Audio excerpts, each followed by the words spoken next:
Hey. Shouts out to our amazing fashion sponsors of the day.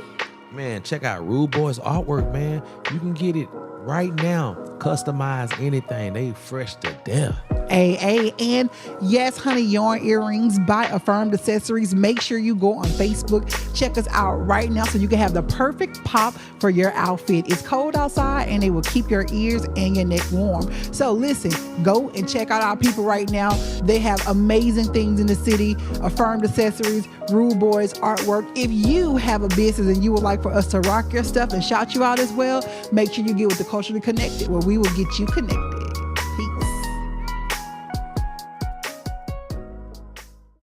What's going on, everybody? It's your boy Tvokalz, the host. Hey, y'all, it's your favorite girl in the world, D Ford. Man, what's up? First of all, what's up? Happy quarter year. Come on. Happy 2025. Come on. Does anybody else feel like 2025 got here fast? Like it was just 2000 yesterday.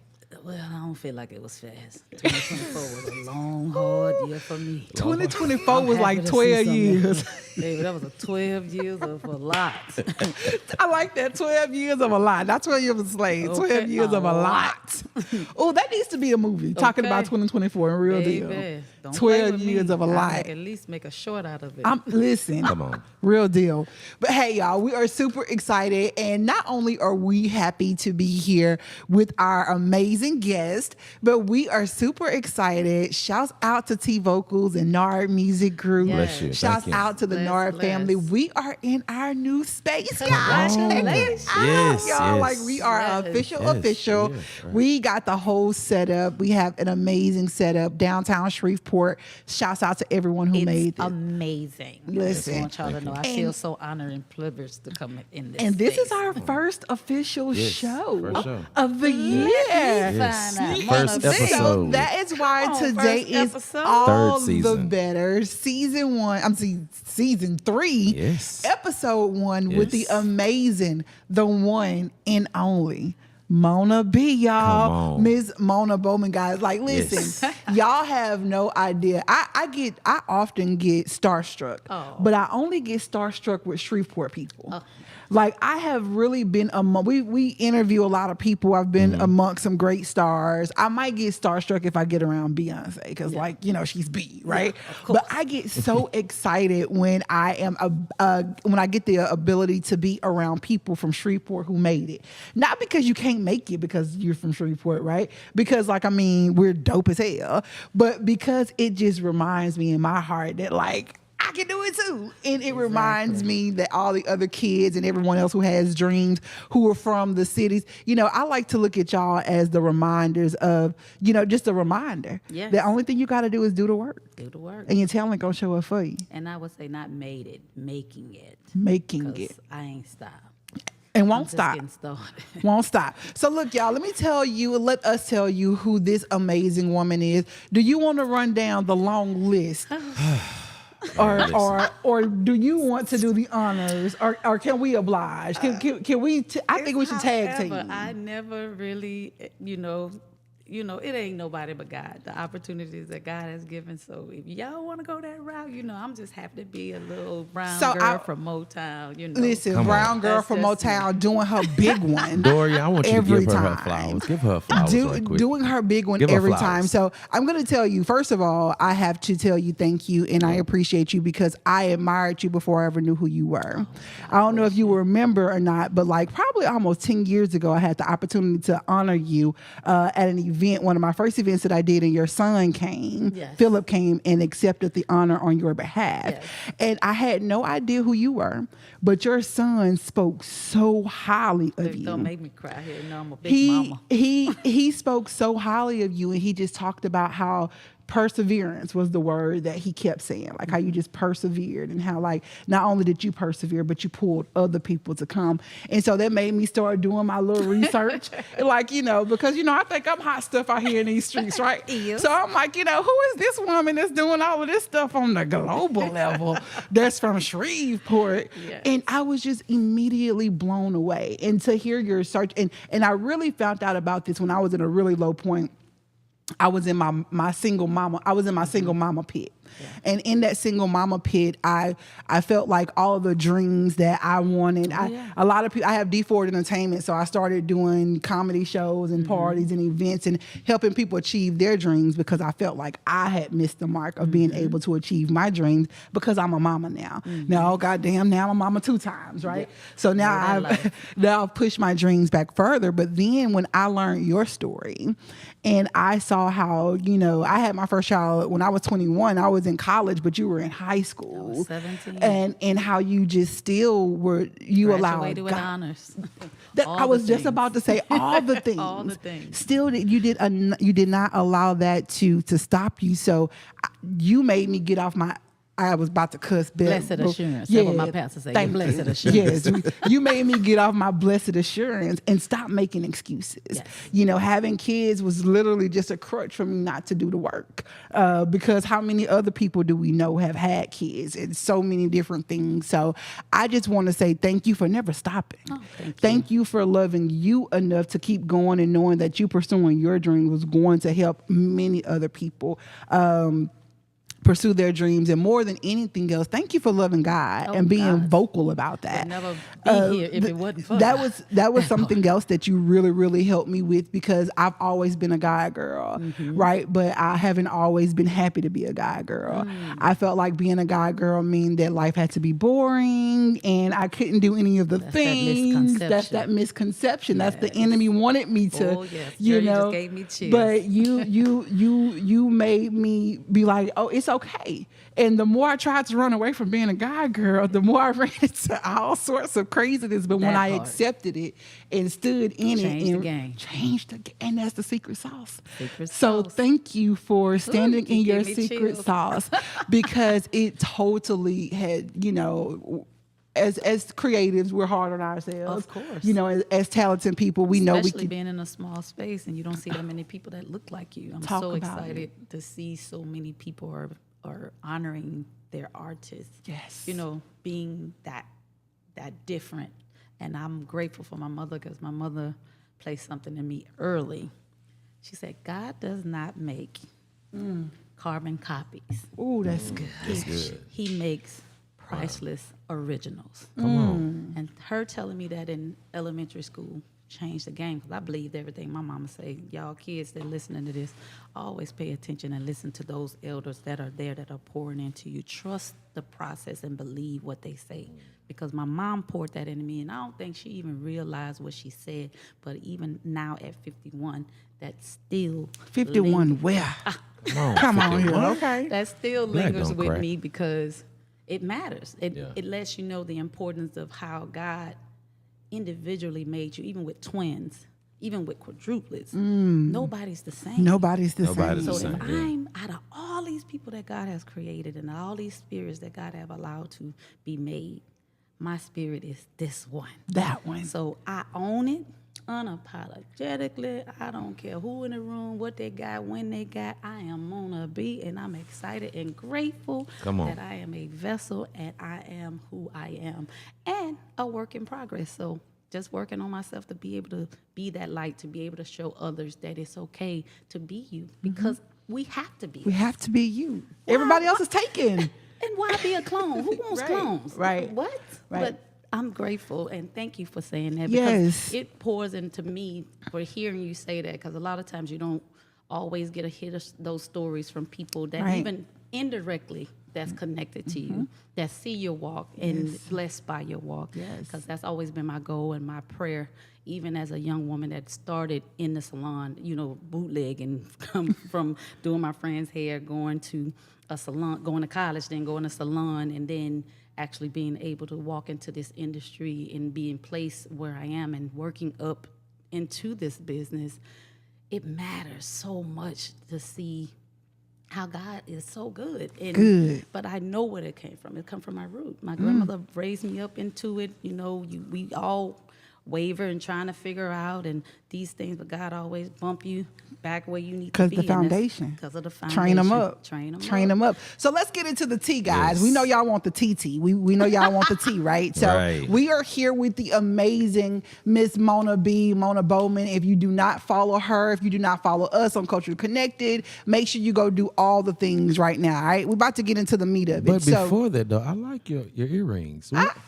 Okay. Well, they are, custom affirmed accessories, our Yes Honey Yarn earrings. And they're your sponsor, right? They are our sponsor. And, you haven't really seen me with them on because they can be a little hot, but it's cold. Come on. It's cold outside now. So these are the perfect earrings to wear because not only are they cute and they're the perfect pop, but they actually keep your neck warm, too. Okay. Like if you wear them in the summer, you're going to be sweating. Right.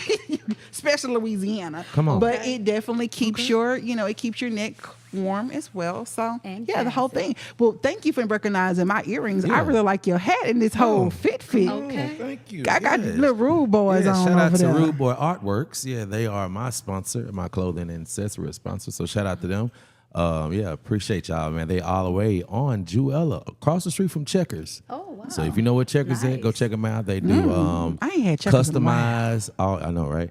They do customized stuff. So if you got a jacket that you want them to put some rhinestones in it, stitch some up, they got you. Oh, wow. Airbrush. When I went to the Mike Tyson fight, they did me a Mike Tyson airbrush, which was so dope. So that was cool about that. So yeah, shout out to Rude Boys. And guess what man. else? We have you a piece of merchandise that's coming from Rude Boys, and we have you earrings coming from Yes Honey Yarn earrings because that's how we're doing it in 2025 on Culturally Connected. And we want you, as you travel the world and do all the greatness, and people be like, "Oh, that's cute." We want you to be like, "Oh yeah, it's from my hometown, Shreveport," because we know you're gonna have that thing all in Africa and everywhere. But we're gonna get back to that. We're gonna get back to that. So look, y'all. Again, we have the amazing Ms. Mona B. I want to know, how did you end up in spaces with the greats Denzel Washington, Forrest Whitaker? How did you end up in the space with being on movie sets, being produced by Oprah Winfrey, all the way back in the day, but then even ending up on the newly released Color Purple, the Piano Lesson. Man, Piano Lesson, come on. Dust Your Shoulders. That's nominated for what? What? NAACP. NAACP award. So grateful. All the things, right? But so God. how did you end up in the spaces with the greats? Well, so funny.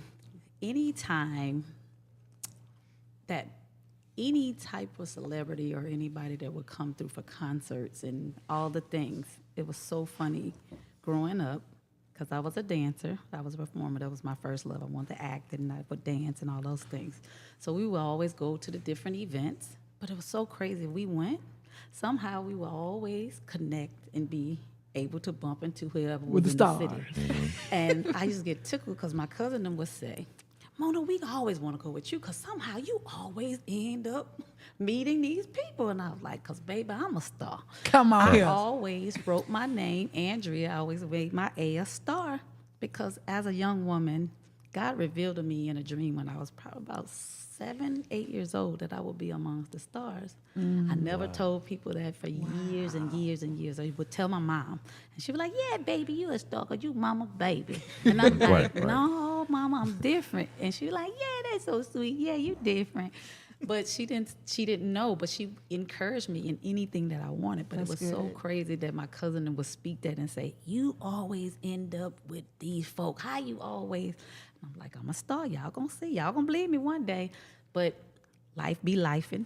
Facts. Ended up getting pregnant my senior year because I started doing hair in the 7th grade. Wow. Ended up doing seventh grade with some orange handle scissors. Come on. Wow. I remember you know the orange handle scissors from the dollar store. Ended up cutting my cousin's hair. She had got a bad haircut. You know, back in the 90s, at the late 80s, Salt and Pepper had that stacked out wedge with the head, the tail in the back.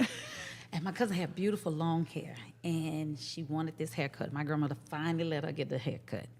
Baby, the lady that cut her hair cut her bowl cut. Oh, no. No, not a stack out, not a layer, not a nothing. So she ended up losing all that hair and just had the tailing back. So she came home crying. "Oh, my God, if I was going to lose this much hair, At least I could have had the style. Right. And she was just crying. I said, "Cuz, show me the picture." You know how to hype hair and all those magazines back in the day. Yeah, kids don't know nothing about magazines. They don't know nothing about magazines because the internet on his phone. Right. And she showed me the picture, and I could see it. When she showed me, I could see all I had to do was take the hair out, leave the hair long on the top. I could make that wedge, and I could curl it. And I did. And that haircut led to me cutting my sister's hair. My sister seen her hair. Who cut Tasha's hair? I'm like, me? She was like, what? She was like, can you give me a wedge bob? I seen this thing because I think it was Ramshack was the hottest salon back in the day. Yep. And she was like, man, I can't afford no Ramshack, but I want this hairstyle. My sister got super thick, pretty hair. And I was like, if you trust me, show me a picture. I'll try. Cut that wedge. That thing was everything. And she worked at Flying J out there way in Greenwood. Oh, yeah, way out there, yeah. At the truck stop. And she ended up waiting on this lady and her husband. They was coming through from California. Wow. And the lady was like, man, who cut your hair? And she was like, my little sister. And she waited on the lady, left a nice little tip. She was like, for real, who cut your hair? She was like, my little sister. Like, what salon she worked in? My sister was like, she don't work in no salon. I was like, my little sister. And she was like, little sister? She was like, my little sister. And she was like, I don't care. Because if she can cut like that, she bad. Can you call your mama and ask your mama, can your little sister cut my hair? Wow. And she called my mama. My mama was like, yeah, she could. She gonna pay, right? And right. They said, yeah, I give $50. You know, back in late that 80s, early 90s, that was a whole lot of different. Baby, you was balling. Candace, though, here I come. My It's mama that 89 cent gas, though. You understand me? She took me to the beauty supply, got me, and this is how you know God just be working. Because I'm self-taught Marcel iron. Because she's supposed to went and got the spring curling iron. She got the Marcel. And you know, when you walk out, no exchange, no refund. Right. So I was like, this ain't the right one. So I went to the thing. They was like, no, you can't get these, baby. I was like, well, sweetie, you're going to have to figure out how to use them. And that's it. And I burnt myself one time, and that was it. Baby, I know how to lock that finger, click, click, click, and lock that finger over them things. I would never. But it was that situation forced me into becoming a better hairstylist, and I didn't even know it. That I was even in the midst of that training. Right. Cut the lady hair. Next thing you know, I'm doing my friends at school, all through high school, getting ready for prom, all this. And my best friend, Angela, she was Angela Price then.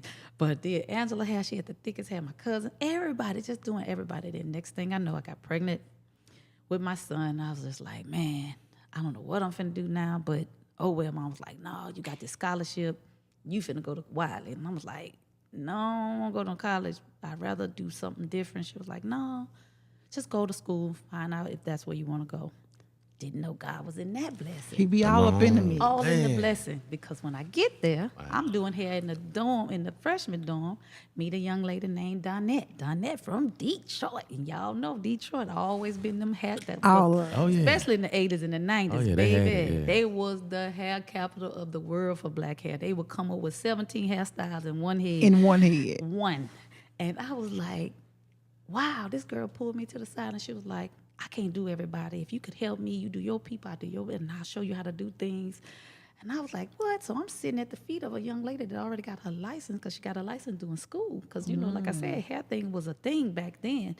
And they were doing trainings. Like, I wish they would really go back to Booker T, really push the funding in these different programs here because they still have it here. But even when I was in high school, I didn't hear about it until my senior year, and I had already missed half of it. But I really wish that our different schools would go back to these major trades, because that's where it actually starts. That's where it starts. I realized that I was speaking and planning parties. My friend, one of my best friends, never had a birthday party, and we were like 13, and so we always had a birthday party. So I gave one of my friends a birthday party, cooked rotel dip, and had no idea that he was already idea that he was setting me up to be able to. It's already in us. It's already in us. That's the thing. It's already in us. The art of me doing hair, and I remember seeing my mom work 3 and 4 different jobs and coming in with her feet busted, and she was just crying sometimes, and she kept it together in front of us, but I would go and peek around the corner because I always been that person that felt energy, and I would tell that she was down, and I would go in there and encourage her, rub her feet and talk to her, and I would go out, and I remember praying this prayer. Lord, bless me with one job that can take care of my family. Wow. And when I tell you, come on, somebody speak that over your life tell right you, now. I receive that when from I me and my tell you family. God did that with the art of doing hair, and it has taken me places I know I would have never probably been able to go. Because after that, ended up coming back home from college with my second son at this point. Now I'm, like you were saying, this baby mama whole situation. I'm like, Lord, I got 2 children. I'm in the projects. But I know what you showed me. Come on. God, I know what you showed me. And I can't, this can't be it. Because Shreveport ain't it. I seen other places. You showed me other places that I never even seen. But when I looked in the book, I seen those places I recognized. I'm like, Lord, but I'm here. I ain't got nothing on the system. What is happening? Trying to figure it out. And I remember they made me go to this training, to be on assistance, because they want you to develop skills and all those different things. And I remember grudgingly going. But there go my dad and there go God again. All in the mix. Because I went hot, mad. But I remember it was Theron Jackson. He was working for the state. And he was up talking and he was like, have you young people ever thought about where you'll be next year, where you'll be in 3 years, where you'll be in 5 years? I want y'all to write this down, where you think or where you, just based on where you at right now, where would you like to be? And I remember writing things down, but I remember leaving and I got home in the projects. I stayed downstairs and my cousin stayed upstairs.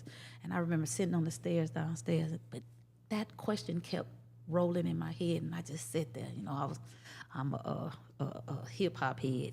All my cousin came down and she was like, "What you doing?" I said, "Thinking of a master plan." I went straight Airbnb rock and I was sitting there. We was just rapping, and she was like, "No, cuz you look like you in deep thought," and I was, and I said, "Cuz for real, I'm sitting here just praying," and I'm like, God showed me so much more, but here I am. I'm 2 kids in the projects, ain't got nothing major, just that to connect me. I done dropped out of college, all these things. I'm just like, what's next for me? And she said, cuz, how about we go to beauty school? And I'm sitting there like, beauty school? What they got to do with what I got going? Hey, I need some money today. Right. And I'm like, But all I thought about was her situation. She was one of the babies that her mom was on drugs growing up. She was struggling. Here she go, 2 babies in the projects too. But here go my mama's school teacher took care of. That was my option. I just chose. She was put in situations that was out of her control. And I was like, but we're in the same situation. But I know, God, you got more for me. But I feel like if she don't have this support, she's not going to ever get out of this system. I'm going to get out. I don't know where it's at, God, but I'm going to get out. Right. But I want her out too. And I said, cuz, you know what? Let's go to school. Because I'm looking at her. This is her opportunity. Right. And I knew my mom would support me, because anything I would do, my mom would support me. Shout out to Mildred Bowman. Y'all know that school Come teacher on, for Mama 30-some Holden. years. Okay. Me And mom. Me mom. And she came and I told her, I said, well, you know what? Tanya won't go to school. I'm going to go with her. She was like, oh, okay, you think that's good? She's like, I know you like that little hair thing, but that's kind of for flunkies. And I was like, Not flunkies. Mama, I'm not a flunky. She's like, I know, but I'm just saying, why don't you just go back to school? I'm like, Ma, I'm finna do this with her. Let me do this. I'm gonna figure it out. And she was like, okay. Drove us to Pat Goins Beauty School on Hearn Avenue. They not there no more. Shout out to old Pat Goins. Oh, Pat Come on, Goins. Pat, going. And I remember going in the door with her, and I was just like, wow, this is neat. Okay. And I'm just walking through, and I'm like, God, you got a plan for her. Where mine at? Like, I'm trying to help her, but where mine at? And I'm just still walking. I ain't heard nothing the lady said. She just showed me through the school. And I'm like, oh, okay, yeah, that's cute. We go in the office. We sit down. This is where the game changed. Sat in the office, and she was like, yeah, if you're a really good hairstylist, you can make $100,000, at least $100,000. I said, excuse me, ma'am. Come again, say what? I said, you can make U-turn. $100,000 in 1 year? She said, if not more. I said, in Shreveport? She said, yes, if you're really good at what you do. I said, I pondered on that thing. I said, well, how long do I have to go to school? She said, a year. I said, because I was going to school for microbiology. I had already did 2.5 years, so I had at least about 2.5 more. At least more, about 4 more. Oh, wow. About 4, because I really thought I was going to find a cure for AIDS and all these things. I had all the dreams, but I'm like, I'm $35,000 in debt. being on campus and all this. And I was like, 1 year, I can get help. 4 more years, 30, 20, 68. I was like, we're going to put that to the back burner. So I told her, I said, sign me up. Sign my cousin up. We both get in. And my cousin, I fell in love with it. I said, man, this is my way out. I said, okay. I said, I'm going to be good at this thing. Didn't realize God had already put it in me. I went first week of school. You didn't supposed to get on the floor until you had $200. I'm telling on Pat Guns, they ain't in business no more, so y'all can't sue them.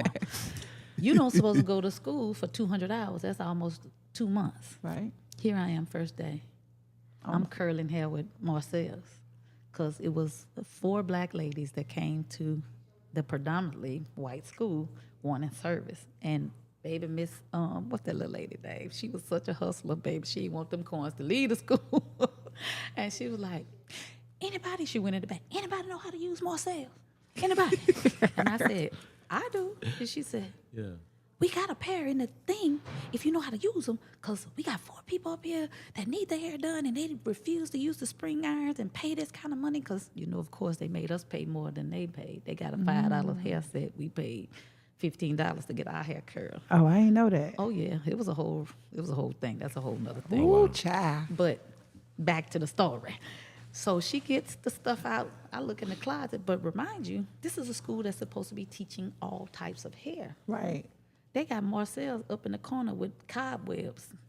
But predominantly the whole school is African American. It's probably 15 Caucasian young ladies, and the rest is all African American.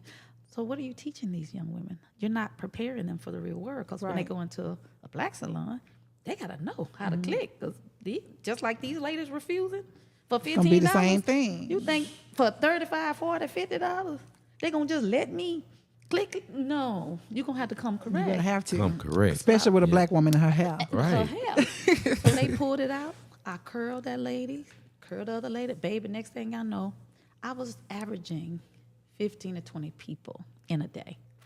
Wow. In beauty school. Had no idea that God was setting me up. Setting you up. Had no idea, because on set, when I started, when we have big background days, we averaged between 15 to 100, 200, 300 people. Had no idea until I got on set and he revealed it to me, that how far back that the setup was already happening. Did not know. I got to speak to somebody right speak. quick. I know. Because you've been doing this thing for long, and you've been wondering, like, God, when is my time going to come? Keep working. Keep putting in the work. Keep working. This Trust is true testament to where, yes. and that just spoke so much to me, because I'm in this season. I'm like, Lord, I'm looking, but I know to keep doing it. I know to keep moving, and I don't know why, when, but I know. Yes. Eventually. Because I ended up finishing school, and sad story, my cousin ended up dropping out 2 weeks later. And that's when I realized God was setting me up. Setting you up. But you thought you were helping her. But the heart of help. The heart posture. That's why I'm about to run. tell y'all. That heart posture is what matters. Giver. Be a giver. Help people. Because in my process of helping her, God helped me. Your blessings, yeah. Do you understand? I do understand. Even though she revoked hers. Because she could have been right here with me. Yeah. But she revoked hers. And that goes back again by choice. She should have trusted the process. But she was so... the mindset. She wasn't ready. And when you're not ready to receive God's blessing, you will forfeit a lot of things and have to go the long way around. That's the blessing of God, that he'll bring you back if you get back in within him. Yeah. And he'll bring you back. But if you don't, then you just keep wandering and trying to figure it out. I think that's why they was in the wilderness for so long. That's exactly why, because they spoke doubt. We just went over a lesson on that. They spoke doubt. They kept saying, we're going to die in the wilderness. We're going to die in the wilderness. And get what happened? They died in the wilderness. Manifested it. So that's what happened to me. That's the reason why we're here. I did a fashion show here to help one of my friends out, and I didn't charge him at all, not knowing that my blessing was here. Exactly. I met the lady, the property manager here. We started talking. She said, listen, I got some space on this other building, but I don't have the keys today. Can you come back tomorrow? I came back tomorrow. I love this space. I brought my father in, and I'm like, man, wow. So I understand what you're saying by just helping somebody else. Here come a blessing, come right there. So I'm thankful for hearing the word of God. Like whatever seriously. the measure you sow, is the measure you're gonna receive. Come on, you can't sow tomatoes and get cucumbers. Because that ain't how it go. That ain't how it go. That ain't how it go. You helping, you sowing seeds of help. God is always going to be that reward. So where you want to go, like they say. Come on. That's good. I like that. Come on. So where you want to go. Exactly. And without grudging and without thinking good that somebody intentions. owe you. Heart. We got it. Back to that heart posture. Heart, right. And that's one of the things that I want to speak to good. Shreveport right Let's quick. speak. Heart posture. Like you said, you knew that you were going to be good. Knew it. Your heart posture was to help someone else who you knew didn't quite have the mindset, and you knew that if you did it, you felt that she would kind of be more successful if you were to assist her. The heart posture is what matters. Yes, you didn't go in saying, "Oh, I'm gonna go do this because I'm gonna make $100,000." The heart posture, it wasn't about you. It wasn't even about me. It wasn't about you at all. And when All I right, tell so you I'll that sit I on did that. I will sit on that all day. So Okay. what was the next? So leaving that situation. Okay. Yeah. My auntie, Mala Tucker, Mala Brown now, Mala Yes. Brown. Come on. She the owner of Beauty's Hair Salon. Okay. At that point, her and her good friend had been doing hair together. They had developed a salon then together. But her friend ended up having an allergic reaction to chemicals on her hand. Here I am, freely just getting out of school. You know how long it normally takes to build up a clientele? I can imagine. At least 3 to 5 years to have a steady clientele. Wow. I walked into, my auntie hit me. My mama had told her I had just got my license. She said, "Tell Mona, I got a spot she want to rent because there's a lot of folk that my friend had and I can't accommodate because I got to do my own people." And I walked into a 17-year setup. But you said something before about the work. I had been putting in the work. You had been putting in the work. When I walked in, I was able to hold down. Right. That 17-year Come on clientele. now. I'm ready. And then Well off prepared. of that, built off them saying Mona did my hair. That, and it went from that to that to that. So I never was without clients. Wow. Not a day. Until one Faithful. time I got cocky and to go back to that heart posture and humble. That's why y'all will never see me take credit for nothing because God spanked me early before I even walked into the film industry. Wow, what happened? Babe, I was so cocky and so proud of my little mustard tail. Come on. Not your mustard tail. Mustard tail. You smell Because yourself. at that Smell point, it. I wasn't in the Word. All right. I had not gotten rededicated to God. So here I am. God is blessing. And I'm thinking, babe, I'm doing my thing. This is me because I'm doing the work.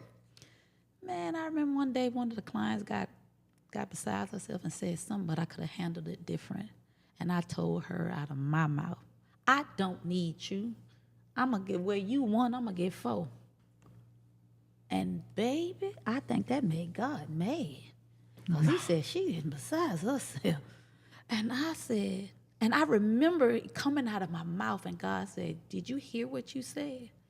And I'm not in the Word at this point, but I hear that voice. And I'm like, what that mean? I'm still cocky. I went and walked out the door and closed the door and I sat there waiting on my clients. Baby, why? Call, cancel. Another call, cancel. Cancel. And I'm like, oh, okay, they just cancel. So I'm thinking it's normal. I'll come back tomorrow and do the same thing I'll normally do. Cancel. Cancel. Everybody started canceling. So by that third day, I'm peeping game now. I said, wait a minute. I ain't never had this many people cancel on me on big days. Thursday, Friday, and Saturday. That's that meeting. That's that meeting bread. That's the meat potatoes right there. I'm about to eat. And I got folks canceling that always came. And see, this is what God was leading me to him too. Because now I'm hearing his voice, but he's bringing me. And my Sunday school teacher, Miss Shirley Leon, which is my pastor's sister, she was coming to my auntie, her and her daughter Tish, and they would say little things, as they come in and talk about Calvary, my church. Come on. Talk about Calvary, and I'm like, oh, that's so cute. That's cute. Because remind you, I was raised up in the church, but I stopped once I became an older teenager, and I was like, I don't need it. Nobody else going, so what? But they would be in there talking about God. And I'd just be like, wow, man, I wish no, ain't nobody really asking me to go. So I'm just like, oh, okay. But that third day, cancellations. And I remember getting up, and I walked to the door, and I opened the door of the shop. And I said, God, if you're real and you say who you are, I hear your voice. I hear this voice. I humble myself, and I am sorry. I would never treat nobody like that ever again. Even though she was wrong, I was wrong for handling her like that as well. And I remember closing the door. Baby, that next day, pow, everybody was coming. I was just like, wow, God, you are real. And I remember going, you know how we do once the blessing come back, we forget God. Quick. It's so funny how we'll beg him and drop him so quick when he show himself, and we drop him every time. I need you to get out of my relationship business. Baby, I dropped him like a bad habit because now I'm working. But then I found out I was pregnant with my youngest son. I'm hot mad because I ain't want to be pregnant. I know every mom was different. I just ain't like being pregnant. Listen, high five. I love my kids, sis. But I did not like being pregnant. Worst part. If they could come here at 10, I have some more. If they can come here at 1, I'd take it. But it's just the whole process of my body going through, and I don't think men understand. They don't get it. What our bodies go through. We literally are putting our life at risk every time we have a child. That's why I be telling folks, if you got children, especially male, and like my sons, I be on them like white on rice. Appreciate that woman if she allowed that body to change like it does, because Lord knows. Lord knows. Hey, I respect y'all. Ooh, when I tell you that labor pain, man. Jesus. I respect y'all. Because guess what? Guess how big my last baby was? Jesus. 10 pounds, 10 ounces. Oh. So 22 and a half inches long. So my oldest son was 9 pounds, 11 ounces, 21 inches. But my 14-year-old, he was 24 inches. So you know. Yeah, he's 14 right now. And you had him 300. too? I had him. Me too. Had him. See, most people have cesareans, but I had him. Pushed. And I said, Lord, you know what? I'm good. Y'all done. When I seen him, he breathed and he was sitting there looking like he lifting weights. Yeah. Time up. I said, Lord, thank you. I said, but you ain't got to bless me no more. I'm good. Because each baby got bigger. Philip was 7'14", Chris was 8'8", and Cameron was 10'10". I said, the next one going to be 14'14". Oh, no, not out of me. You have a giant. I said, I don't want to have no more. No, I'm good. And I remember that. Let me stop you right quick as you saying something about your sons, but shout out to your middle son. Oh, my baby. Come on. If y'all know about Jamie Foxx and all this deal, her son was able to stand in for Jamie Foxx during his period of time. He's the clone that everybody was calling my son a clone. Yes. Really? Yeah. Wait a minute. Let's talk about that. Yes. So Jamie Foxx really does have a clone. No.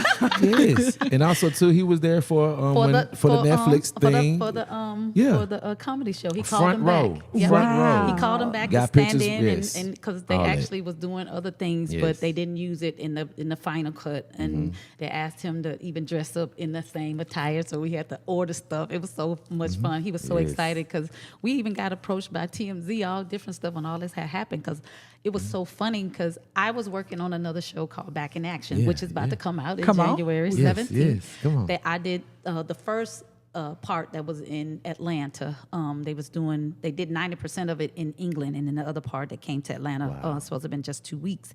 But ended up being on set. I was like, dang, I get a chance to talk to Jamie because I worked with Jamie on Just Mercy. And I was just like, okay, I get to see my boy again. And his sister, Deidre, that he was talking about in the show, she always do his hair. Dee was so cool. We used to kick it, laugh, have so much fun on set when we did Just Mercy. And I was like, so excited. But the AD come in, assistant director, for those who know what an AD is. The AD came in and it was like, man, you guys need to pick somebody to be Jamie's double. And I was like, I know somebody that look like him. They always say he look like him. I said, but my son is way taller than him. I said, but he's available if y'all want to see him. She was like, well, get some pictures for me. You know how they be talking. Get some pictures for me, and we're going to run it by the director. and I'll let you know, Mona. Yeah. But other than that, these guys, none of the guys look even nowhere near Pope. Not even his size, not even his height. And I was like, well, and they hit back. It wasn't even 30 minutes. She came back. Tell your son, can he be available for this? because he looks really like him. He does. Wow. He does, yeah. And I was just like, I had no idea. I didn't know that. Oh my God, Chris, even up to the freckles. Yeah. Wow. Yeah. He looks just like crazy, him. It's absolutely crazy how much my son did. And I didn't believe it at first until I started you working and with Jamie Jamie. had some. But what was so crazy on Just the Mercy, the it last ain't that far day, from Shreveport now. the last day that he shot, He did come down I here. said, you know what, my baby called, and I said, Chris, you know what, I'm going to ask Jamie. I'm going to tell Jamie. I said, Jamie, come over here. He came on the back of me. He said, what's Mo? And I said, Jay. I said, I know people be saying folk be looking like you. I said, but I got somebody that look like you for real. He's like, for real? I showed him on FaceTime.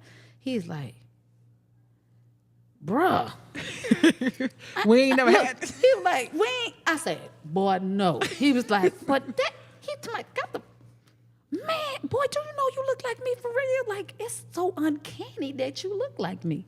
So does your son aspire to act or do any of that? Oh, yeah, he got it from his mama, child. Yes, He always loved that type of stuff. So when we finally got him on set, I got my boy Sincere to cut his hair on set. They put the fake beard on, because my son don't have no facial hair like that. So they put the fake hair on him. We go to set. My son said, Mama, am I going to be able to meet him? I said, are you? I said, he'll be on set. He going to have to give you direction and stuff when you have to portray him. I said, trust me, you'll be able to talk to him. Jamie gets out the car coming on set, because we, when you see the movie, it's going to be like his kids playing. No, can't give it out because it ain't came out yet. But we'll be out in the big field. Yeah. So he comes out and he just shaking everybody. I see D, I go hug and, hey D, what's up? And they just walking, he's shaking everybody's hand. But as he walking, he looking up at Chris like, he walk over and he said, man, this all me. He called his other daughter, the one Annalise, over. She was like, this boy look just like me, right? Yes, Okay. yes. So that was an amazing experience with your son and Jamie Foxx. How did that make you feel as a mom? I was so proud because, first of all, getting the opportunity to be on such a major set. Right. Then somebody that they always called him. They called him that. He went to Grambling as well. Okay. They always called him Buns or what's another name of one of his characters he played? Because when, on that particular movie, he had shaved sides and dreadlocks. And Chris wore his hair like that. That's when I first learned how to do dreadlocks. And they would always call him Buns. And so when he got the opportunity, he was just like, Mama, this is a chance of lifetime. You told me that I was going to meet him. I said, of course. I said, they keep calling you him. Mm-hmm. Y'all going to have to meet because they keep calling you. It's going to manifest. Yeah, right. And he came on set, looked up, and he was like, man, this is all me. This boy look like he could be my son for real. Tell me, you taller than me though, boy. But yeah, he look like. So they shake. I got pictures of them shaking hands. I'm looking for pictures. Got pictures of him shaking hands with him and all that. And they all we was there. Chris ended up going from 1 day to 2 days to 3 days. And then, of course, Jamie got sick. And then Chris ended up standing in for him and actually getting the opportunity to act on the side of Cameron Diaz, which was one of my biggest my female. It went viral too. It went viral. Like his picture, her son face is around the world. Like that's when the one that when TMZ dropped it. When TMZ took the picture. And what was so crazy that particular day, I had started working on piano lesson, but I still was department heading over there. I had left my team over there, and I brought my other team, and I went back over to make sure Chris was good. And in my spirit, I lied to you not, because we was downtown Atlanta in this parking lot by this place. And I said, no, you're right, Holy Spirit. Holy Spirit said, yeah, TMZ is out here. And I said, I bet they are, God. I said, because this is a good TMZ spot. And sure enough, they was out there. And they got that Snapped picture. It too. Good and he was picture. walking. And he literally was talking to me when his head was turned. He was talking to me, but they cut me out. Right. And I did not know until they had posted it. They had called his name. But they didn't say his last name because they didn't talk to us. But somebody had gave my child name, said, oh, yeah, this is the double his stunt, because they had him confused with his stunt guy, which is Travis. And what's so crazy, Travis, I did his hair on Emancipation. He was a Will Smith stunt guy. Wow. So wait, you worked on Emancipation too. Give me, so right quick, give us we're going to have a Mona B fun low budget fact. movies now. Y'all hearing now. Give me your top 3 all-time favorite movies that you worked on. I can't. All mine that I done worked on has It got to be mine. top 3. No, all of them. My experiences on set have always been grand. Well, what has been your top 3 biggest movies? My biggest moments or biggest movies? Both. One of my biggest moments. The lovely hair storytellers of the Color Purple, Jorge, Lawrence Davis, and Miss Mona. How are y'all doing today? Good. Nice to be here. It's so nice to meet you all. And the Color Purple musical, just everything about it aesthetically was fascinating. Tell us about the importance of storytelling through hair. Wow. First of all, it is a story. So first of all, you always want to stay authentic, stay authentic to whatever the period is, stay authentic to whatever the story is, and be able to create looks that people can resonate with. People can look at the look and know exactly where you're coming from. I'm so sorry. Make sure you're in the frame. We're gonna get these beautiful faces. Making sure you're able to tell the story through the hair is the total picture. Yes, and what is the importance of us telling our own stories? It is so important for representation. So many people were so excited to see the faces that were behind the scene because it matters in so many ways. Understanding texture, being able to be allowed. That's why I was so grateful when Lawrence called me to be his key hairstylist, because we're on the same page. We want to make sure that everything is authentic and that natural hair be allowed to tell its story because of its beauty. Yes. And being able to have a kinky edge and know that is a part of our history. Yes. And in terms of storytelling through hair, what are some things that you all look forward to seeing in Hollywood? Well, we look forward to seeing it as we love to see natural hair. Yes. Natural hair, not all about straightening it out, having the edges, having the kinks, having the curls, and enhancing it. Understanding from the levels of texture. From one. Meeting Denzel was high too, because that was my first actual encounter too. Come on, Denzel. not the Denzel. Yeah, meeting Denzel, him shake my hand and introduce himself to me. Oh my God, the first time that I actually was on a full-time film that I got credit for was The Great Debaters. The Great Debaters, right here in Shreveport. That happened right here in the 318. Yeah, we shot some in Mansfield. We shot some all over Shreveport, and we shot one day actually at Wilder Colleges, where the college that I went. So that had to be totally full circle for you. Full circle. We actually got background ready in the gym that I played basketball in. We gotta go, but you gotta go back and speak at Wiley and yes. Talk to the kids there. I just went to homecoming. That was so crazy. And Nate Parker, that played in the film, him and Denzel both still give back. And Nate started an actual film program there. Wow. And I'm so excited. And I definitely, now that I'm shifting in my career, that's one of my goals, is to go back to the school and see where I can fit in to pour into any more youth, in the film industry, because I'm producing as well now. So I'm shifting. Come on here. You better produce as well. I just produced helped a young lady produce actual YouTube series. Another young man, he did a pilot that they're gonna pitch to Netflix and Amazon, and so I'm on that. And me and my friend girl, we produced. I executive produced with her on a series of things called COVID stories. She had an idea doing COVID, and it's a documentary about the different things that happen to different women, Black women especially, their effects and how COVID helped or hindered. Because some of the ladies, by her being online, her business was online, it boomed. And then there's other young ladies that had an actual shoe store. It hindered. Right. And then I was actually in it as well. And my part of the story was how I almost lost my life. I had COVID that first round, and it hit really hard, and how it affected me and mentally, because I was a long hauler as well. It would not get out of my system. Wow. And it mentally, it did a lot to me, those 4.5 months of having, being told you're still positive, and having to be isolated. And at that point, they didn't really know, it was in my system, but they didn't know that I wasn't contagious at that point, but they didn't know.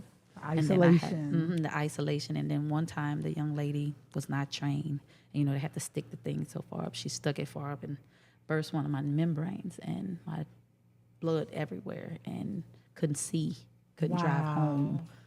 It was a whole lot. So, yeah. So how can one, has that been released? Can one watch the COVID stories? How can one? you know what? I need to get Joyce to shout out to my girl Joyce. That was such a great docuseries, and we actually won a couple awards for it across the pond. Congratulations! Yes, Congratulations! That was her dream. To get it out, and one of her cousins was a medical profession, and she gave her point of view of it. It's a great, it really is a great series. But now that you say that, you guys go on my page. I'm gonna get her to put the link out because it's been a while since we would love to support that. Yeah, we put together and shot it and put it out there. And she was like, one day somebody told her, "Girl, submit it," and she did, and we did well. Wow. And yeah, so that's amazing. So yeah, I'm fishing in a lot of different directions of things. So I love, and that's another thing that I love about you. You're so much more. It's more than you're an experience, right? So it doesn't matter if a person is sitting in your chair getting a hairstyle. It's more than a hairstyle. Oh, yeah. I don't care if a person is having a conversation with you. You're more than a hairstylist, right? Yeah. So it's always a whole life-altering experience when a person has the opportunity to experience you. What can we expect from you coming up? Is there anything new you have coming? Anything on the horizon we should be, spill the tea for us? Let us know what we can be expecting. I'm getting ready to get out of here with literally next week. I thought I was going to leave this weekend, but this bad weather that's coming. I know, weekend. Right? So I don't think it's really going to do nothing, though. Yeah, it's going to do a little something. It's not going to be as bad. That big one that they had a few years ago, I was actually shooting a TV series called The Women of the Movement when that one hit. And they didn't think it was going to do nothing either. But that girl locked us up for almost a week. Oh, Lord. It was that much ice on the ground. And I shut that thing down because they was like, yeah, we can do it. I was like, no, y'all going to shoot without me because me and my team ain't going nowhere because a lot of things take place when they want to meet them quotas. And I'm like, I love everybody, but there's life after shooting. Know that. And my life is very important, and I will not allow myself to be put in a compromised position. And the producer came back later, and he was like, Mona, thank you for, being stern about that because we was just under the gun and with the production, and they wanted us to still, do that. I was like, I get that too. I produce as well. I said, but it comes a time when you just have to call the insurance day. You have to. And then when they realized it was so bad, so I don't play because I can't stand ice because it's not the snow, it's be that ice. And that ice, it's going to be a little bit come this way. Okay. But I was going to head to Atlanta to shut some things down before I get out of here because I'm going to fly out of here. But my next one, I can't really talk about at this point because I signed an NDA. But, yeah, I'm about to experience something. But I heard it's kind of good. Yeah, good. It's one. Mona, be good. Yeah, it's one that blew my mind when I actually read the book. It's based off a book. It's a fantasy, my first fantasy genre. I've done just about every genre except for fantasy. Wow. And so to get this opportunity to be asked, I was like, God, are you serious? And then, of course, even though I've been doing it 17 years, still have that, am I the right person, Lord? You sure? You sure? And God has reassured me so many times, and I'm still scared. Y'all pray for me because this is something that I have never done. Okay. This genre.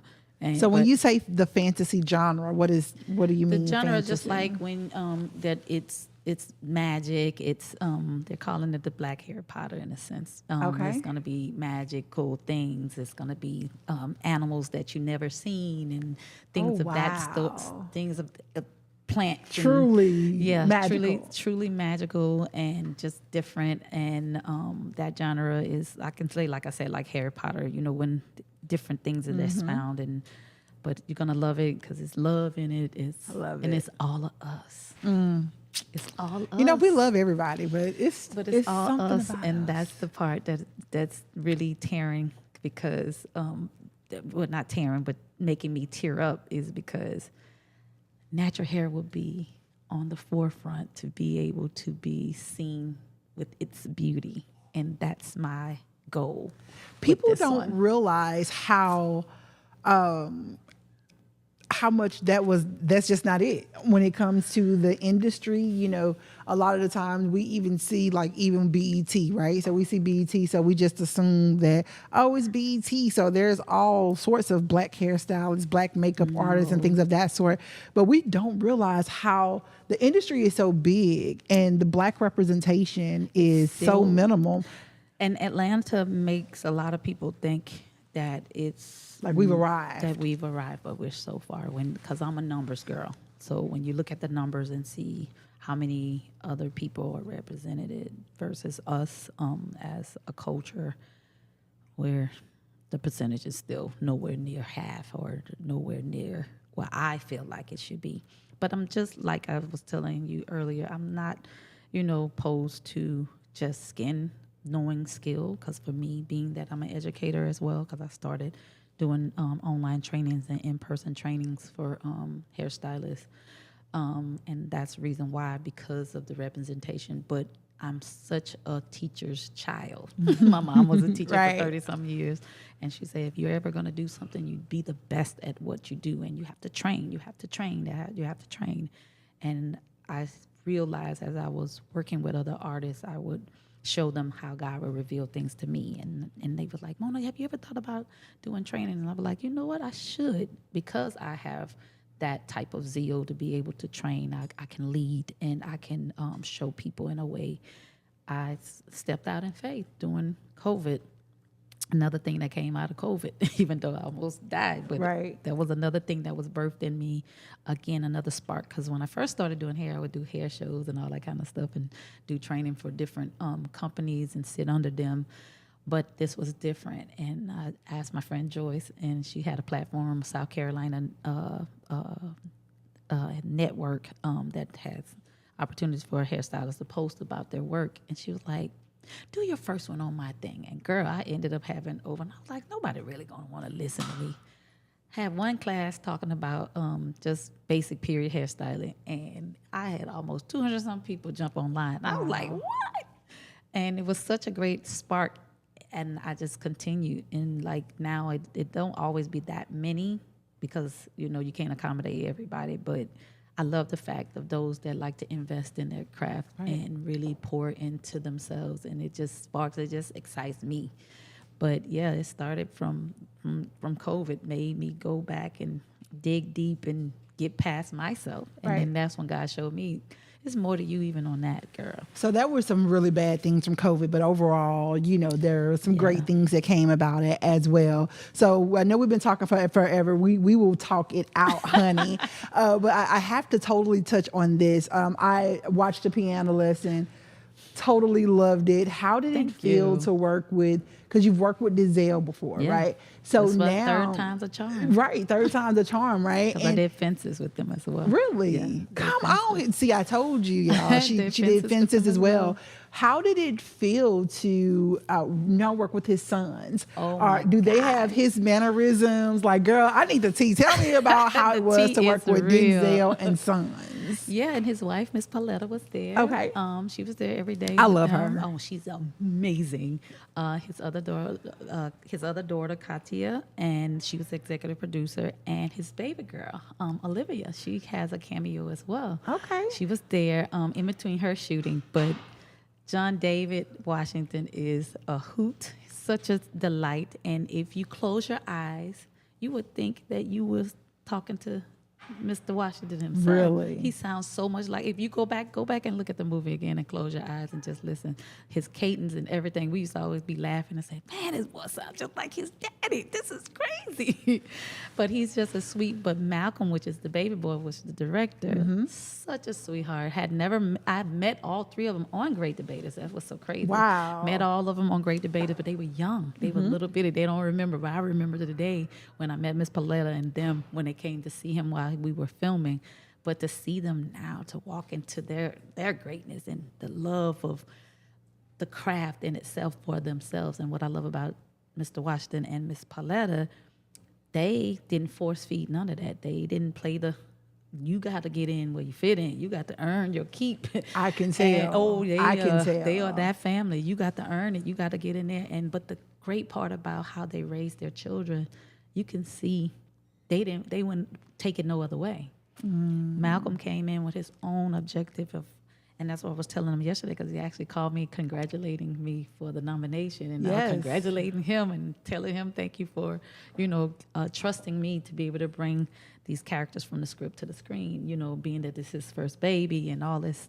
And he was like, Miss Mona, thank you so much for being there. I was so happy that they told me about you and you came and did this with us. And he was so excited, and I was so excited. And I just told him, I was like, your eye to detail and the way your perspective and you think outside the box and wanting to bring, August Wilson's baby to life and bring it in a way where it looked real. Like it was so much. I felt like I was in that thing. I got scared. So much detail that they gave. I was relieved. I felt like I was entrenched. Yeah. Y'all did such a good job with the characters. I am not a big back in the day film person, because they have the accents are horrible. It's not believable. It's just I don't like it. It doesn't put me in that period. But I felt like I was there, and it was so real and it was so good. So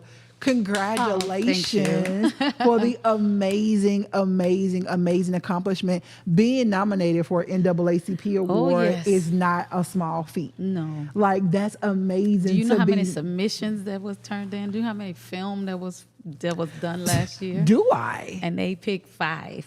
And not just, I got 1 nomination. I did Fight Night as well. So I was a key on that one. We got nominated for Fight Night as well for the NAACP. So wait a minute. You mean to tell me, I'm sorry, you didn't brought the Cedar Grove out of me. I just started clapping. You mean to tell me you got 2 nominations? Yes. High five, Mona. That he is, to God be all the glory. I was behind the Terrence Howard wig on Fight Night. Terrence Howard wig. That was a whole character in itself. The wig became a whole character by itself. So I was telling my niece, shouts out to my niece Mariah, I was telling my niece that I was interviewing you today, and she's a huge fan of like all movies and things of that sort. So she was like, who is this you're interviewing again? So I told her about you, and I started telling her different things that you've been in and stuff like that. And so she was like, oh, tell her that she needs to go and she needs to be over Tyler Perry. So we don't call names. I'm gonna turn to the left. We don't call names. We're gonna take that name. We're gonna edit that name out. Look, but she suggested that because she literally mentioned the fact that how your wigs look so natural. Like no matter if it's a male or a female, but your pieces always look so natural. So she was like, oh, yeah, tell Miss Shreveport she needs to go and help such and such out because they ain't got it together. Yeah, I've heard that. That's why we don't call names. So, how do you, I mean, there has to be a talent, but how are you able to like dig into your mind and bring back decade from 30 years ago? Well, it's research. I am a research queen. Like right now for my next job, my phone cannot even ring. I have just that many photos in my phone. Every job that I do, that I am either the key, if I'm the department head, which I run the department, or if I'm just a third, which is the third person in line, or an additional, which is a person that just comes in and help build on big days. Whatever, when I find out the assignment, what it's about, if they tell me, oh, it's the 1940s, if it's I get on that good phone. That's why I be telling people now, there's no excuse for you not to have what you need now. Because back when I did Great Debaters, like I said, in what it was 2007, we didn't have the access of being able to have the phones. If you did, you paid an arm and a back for it. So I had to go to the library. That's what God told me to do, go to the library and look up photos. And I took photos because remember I told you about how I started? Yep. From a photo. You did. So I went back to what he had already put in. Started. And I went to the library. I looked it up. And I got pictures. I got them copied, put them in a book, and I even on that one even had opportunity to get local hairstylists that worked in the salon with me opportunities to work on set as well. And some of them still, like my girl Christina, I still get her from time to time. But my cousin that owned the shop that I worked in, Blessed Hands, shout out to Blessed Hands, Tanya Houston. She was able to come and she was like, "Good man." man, that's a whole experience. And I wish everybody could come one day on set. Right. Seriously, just to be a part of it, to see. I think people have more respect and have more appreciation of entertainment because they have no idea all the stuff like that goes in here. into it. Yeah, we have to it's set a up lot. things and and get things hooked up and prepared just to be able to do a 15-minute situation a lot of times. But yeah, it's a lot of research, and I don't take it lightly because, especially if it's something that was really real, if these people existed, and if it's something that that really read like it was a thing, I made sure that I always dig deep and go in one rabbit hole. Because like for Emancipation, when I was talking about Emancipation, that guy, I prayed for that one to come to me, and God sent it. Wow. Women of the movement during COVID, when I was actually isolated. I seen it on Instagram rolling, and I seen on this guy's Wilson something film. He always talk about our stuff, and I rolled up on it, and Women of the Movement popped up the first time that Emmett Till's story was going to be told. Wow. And I was like, oh God, because of that situation you just said, the wrong person get it. And it was going to be a disaster. It was going to be a disaster. Right. And I was like, okay, God, if it's not me, please let the right person to get it, because I want Emmett's story told. And then it was a series, so I was like, wow, they're going to finally be able to know what happened to this baby and how his mother, and I never, you hear the story from being from Louisiana, so of course you understand from Mississippi. And my grandmother told me about this child all my life. And to get an opportunity, I was like, Lord, I would love that. Because I know I will make these people look real. I will make sure that no distractions, nobody will be laughing at the lace, nobody be none. They will hear this mother's heart cried out. And then next 3 days, rolling, Emancipation pops up. I was like, oh my God, Will Smith is going to play Will Peter. Oh my God, Lord. I know I just asked you about that one too. But God, I would like this one too. Come on here. I don't know, but if it's not me. You a big guy. But I'm like, if it's not me though, but just make sure the right person, because he's from Louisiana. He was from heart posture. Exactly. He was from the Chapalaya area. He was the first African-American slave that actually ran and was able to be able to tell the story that to this day we still can find him. He made a mark and a stamp, and that whole thing changed the dynamic of that war. Because he was the first one to ever go viral. Yeah. His pictures was across the pond. They took it all across the pond. People was talking about him, and still to this day. And I was like, yes, God, tell a story. But if it's not me, then I'm strolling again. Woman King pops up. And I was like, man, I want to do Woman King too, Lord. I know I talked about the other two because I studied them because I did a TV show called Lovecraft Country. And it was and Ingenue Ellis, I did Ingenue on that one. And so when she went through her little trip, big productions, y'all. She just mows it right on over like it's just so small. Because she had that one trip, that her episode when she was going through all those different people, and when she was playing the African woman, that's what they were portrayed. It was inspired by the Dahomey women, which is who Viola Davis played, was the queen of that was a part of this Dahomey tribe. And I was like, Lord, I know I asked for them other ones, but I want this one too. And I was like, okay, but I don't know nobody that's connected to none of these things. Right. So I was like, I don't know nobody, but I'll put it out there, Lord. Fast forward, I get hit by the producer for the Umbrella Academy. They offered it. I took the job, excited about it. But then things started happening. They kept extending it. My agent wouldn't doing stuff right, and then my son had a situation. I couldn't go. And I was like, man, well, I could fix it. And I was like, but my spirit said, no, you need to be home. And I was like, okay, God, I'm just going to be home. Okay. Hurt, because that was one of the biggest. Right. I had never got paid that much. I was finna get paid. And I was like, oh, Lord, okay, this would put me in a nice financial situation. I got to walk away. I said, but I'm good. My child, my family, I'm good, because I couldn't. It was going to take me away almost a year. Wow. And I was like, I ain't never been gone that long. Yeah. And out of the country, and COVID still going. I get stuck with the things. Right, a lot. And I talked to my friend girl. She was like, I don't think I won't be mad if you don't take it. And I was like, this is the key. We're going to drop it. So I called my agent and said, let the producer know. Still nice guy, still in touch with him. And he was like, I understand. And 3 days later, guess what? What? Strolling through my email. Hi, Andrea. we're just contacting you about women of the movement. I said, clean up on the couch. I said, Lord, I know.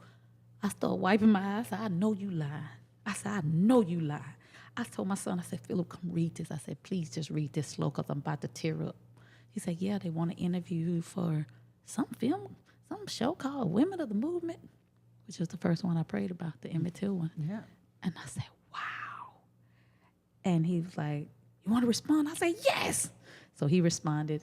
Executive producer called me back literally within an hour. Wow. Got me on the phone with the director, which is the director for my next one. The next one that I'm about to setup. do. Yes. The setup. That I'm talking about. It's all connected. And her and the writer, MJ, shout out to MJ, such a great writer. And they got on the phone with me, and I remember doing an interview, and I was just pinching myself the whole time, and they was just asking me, like you was asking me, how you get your research and how you feel about this and this and that. And I was so excited and so inspired because I've been doing periods, especially ours period, because like right before COVID, I had just asked God. I was like, God, I love everybody. I said, but I want to make sure our stuff look right because so many don't put a lot of work, and I ain't talking about just them. I'm talking about us too. Period. We need to move in the spirit of excellence more. That's the part that really upset me because people that look like us was running some of the departments too, and just didn't put the effort into it. Put no honor, and that's what I wanted for this one. And got off the phone. They was like, "We're gonna get back with you." And it was when I took this job that I'm about to go to now that the director told me, she said, I was already texting her saying she the one. And I didn't know, but I was on pins and needles, but I was just excited that God had opened up the door to allow them to even know me. Yes. So when the executive producer called back and he said, Mona, it looks good for you. And I know we're in the wire because literally it was 3 weeks away from them getting ready to start shooting. Wow. It was during the Christmas break. I had to leave. They literally hit me up the second week of December. I needed to travel January 3rd, literally, for a period TV show, when I had averaged between 12 to 15 main actors a day. We ain't talking about background. But I ain't have a team. I ain't have nothing. But you're ready. You got to stay ready so you don't have to get ready. So when that phone call came back and he hit me, he said, you got the job. Congratulations. What can we do? I was like, send me a P card to get the wigs. Remind you, COVID, I went out looking for the wigs because I knew I had the job anyway, and I had scouted out these places. Got to the place, one of the ladies at this place where I found all the wigs at, they wouldn't let us shop because of COVID. Somebody had got sick. I cried like a baby in the car, and I was like, I do not have time. I literally got to leave in 3 days, and I still got to set, wash, cut, style, get this stuff prepped. My friend girl said, suck it up. Shout out to Angela Renee Dyson. Suck it up, Mona. I know you're hurt. Get your butt, go find what you need. Let's go. She said, that ain't how you roll. Because if this was you and me and in the other shoes, you'd have tell me the same thing. What can I do? Right. Got on, found all the wigs. Got there. Couldn't even get a custom wig for the young lady because there wasn't enough time. Custom wigs take at least a month. Wow. I had to use a store-bought wig for those. So that picture, what I just posted the other day with Emmett and her, that was a store-bought wig. But you would never know it. Never know. Because you did your I made that thing. Because what most people problem is, especially with wigs and over-the-counter wigs, even custom wigs, it's density. Density is what tells the story. I'm letting the cat out of the bag. She giving the secrets. Giving the secrets. So because natural hair don't grow like wig hair go, and most wig makers don't wear wigs. So what they do, they just put enough hair in. You have to customize them. So when you customize and take some of the weight out, because most people, especially in the front, that's why you see it now. I love the girls when they pluck the edges. That's all it is trying to make it have that natural flow. And that's what that comes from. And it's the shift of all my wigs. And that's why my wigs, on my team either, because even like on Piano Lesson, Michael Potts, he played Whining Boy. And his wig, his hair is very fine and short. But I want to make sure each character had its own distinct look. That's just how I am. That's with female and male. Right. So when you look at Piano Lesson, you see Avery, which is the preacher. Got that sharp part. He's more groomed because he would be more put together because he got a little salary and he has a job. Then Samuel L., his look, even though I didn't do him, he has his own personal, Camille Friend is his personal. But we all played on the same piggyback. Right. So when I knew what she was going with him, I made sure that even with John David, I didn't do John David. Yvette Shelton is his personal, but we all collab by him being a farmer. That's why we used his natural hair to give him that. He would be stylized a little bit, but not over stylized, because we wanted to give that effect that he took care of himself because he had a father in his life. And his dad sold into him because his dad had a little structure to him, because back then they did. Right. And then with Wine and Boy, I want to go with that little wave, that brush wave. I had the wig, shout out to Gretchen Evans that made my amazing wig.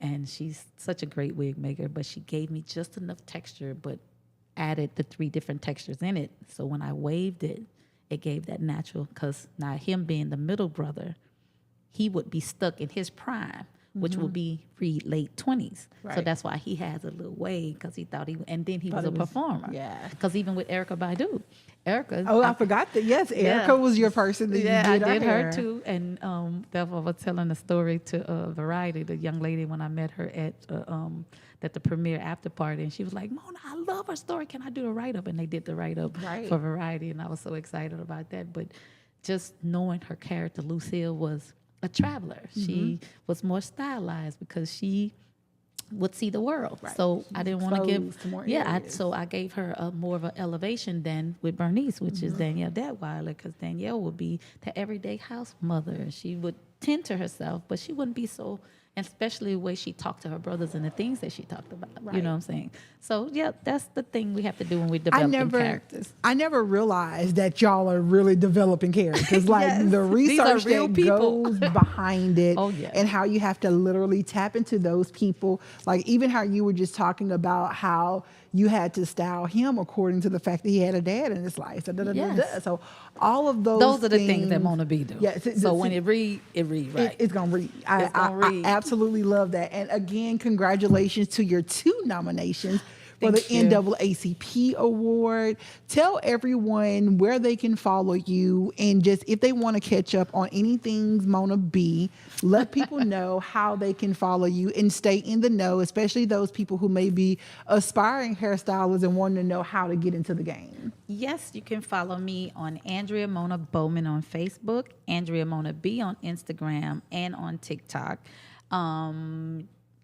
If you want to just ask me a question or anything, you can just inbox me. I'm very personal. I know some people are not personable, but I am very approachable because I be wanting to know much as I can to be able to help people. I'm still in that helping mindset of trying to place people where they can be and to know people, because I've always been kind of that girl that kind of been in the middle that can, I know such and such, let me put you on with such and such. So if you just inbox me, once I have an opportunity, I'll go check. I always check every inbox.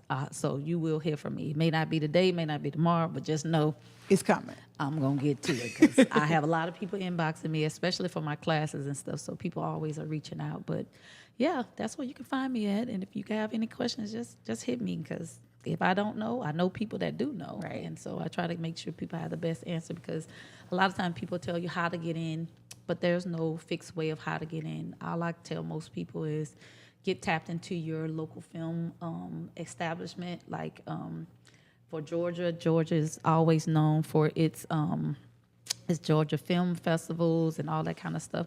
Dig into that kind of stuff, because that's a good way to go network and meet people that are on the same level, that are looking for people to collab with.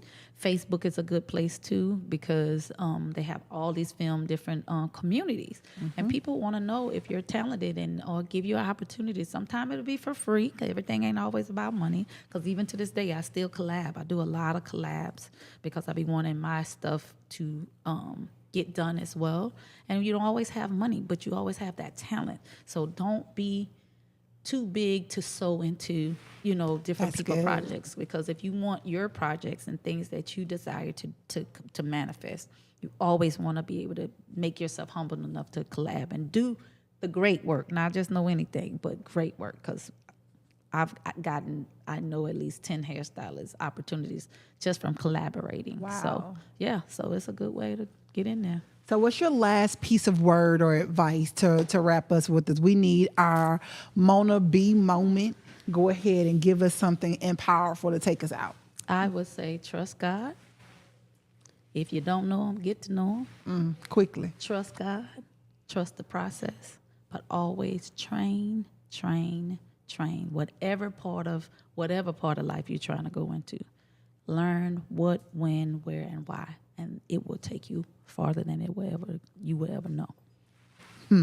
That's good, y'all. It's your favorite girl in the world, D4. I am so excited. We had the opportunity to sit down and get a closer look at the amazing Miss Mona B. She's behind the scenes, making everyone look amazing on the screen. But we have the opportunity to sit down, hear your story, hear your heart, and get your motivation. We are truly blessed. Thank you guys so much for tuning in. Shouts out to our amazing producer, my business partner, Mr. Tvokalz, the host who holds it all down for us. If you have not followed us, go follow us right now on all social media platforms, Culturally Connected. And hit us on the inbox. Let us know who you would like to see next. And also let us know which one of your Mona B movies is your favorite. We're going to get her this information back, but we want to know which movie that we've mentioned today or that we didn't mention, but what's your favorite Mona B movie? We want to let her know what you guys are thinking. Don't forget, always love yourself. Keep God first. We out. Peace.